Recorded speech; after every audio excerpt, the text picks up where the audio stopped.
بسم الله الرحمن الرحيم عن أبي هريرة رضي الله تعالى عنه قال قال رسول الله صلى الله تعالى عليه وسلم لا يزال يستجاب للعبد ما لم يدع بإثم أو قطيعة رحم ما لم يستعجل. الحدیث رواہ مسلم۔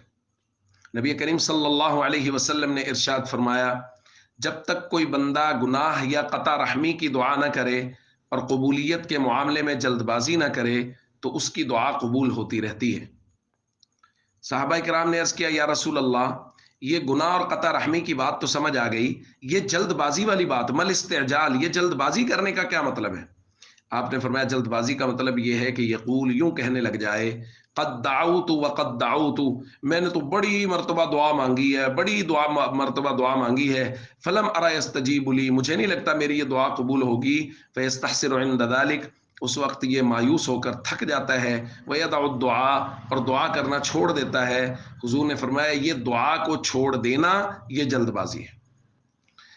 تو دوستو، ابتدا میں دو باتیں ہیں، ایک تو گناہ کی دعا نہیں کرنی، دوسرا قطع رحمی کی، کسی رشتہ دار کی بربادی کی دعا کر رہا ہے، قطع رحمی کی دعا کر رہا ہے، یہ دعا نہیں کرنی۔ اور اس کے ساتھ یہ ہے کہ جلد بازی نہیں کرنی۔ جلد بازی کا مطلب یہ ہے کہ یہ کہنے لگ جائے، جیسا کہ ہمارے یہاں ہوتا ہے، تھوڑا عرصہ دعا مانگی، پھر اس کے بعد دعا مانگنی چھوڑ دی، یہ کہہ کے جی میں نے تو بڑی دعائیں مانگی ہیں، میری تو سنی نہیں جا رہی، یہ کہہ کے دعا مانگنا چھوڑ دیتا ہے۔ دوستو، یہ دعا کے ادب کے خلاف ہے، اور نبی کریم صلی اللہ علیہ وسلم نے فرمایا کہ اگر جلد بازی نہیں کرے گا تو دعا قبول ہو جائے گی، ایک وقت آئے گا دعا قبول ہو جائے گی، جب اللہ اس کے حال کے لائق سمجھیں گے، وہ چیز جو مانگ رہا ہے وہ اس کو عطا فرما دیں گے۔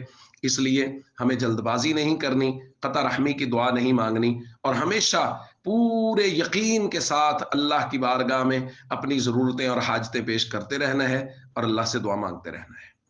السلام علیکم ورحمۃ اللہ وبرکاتہ۔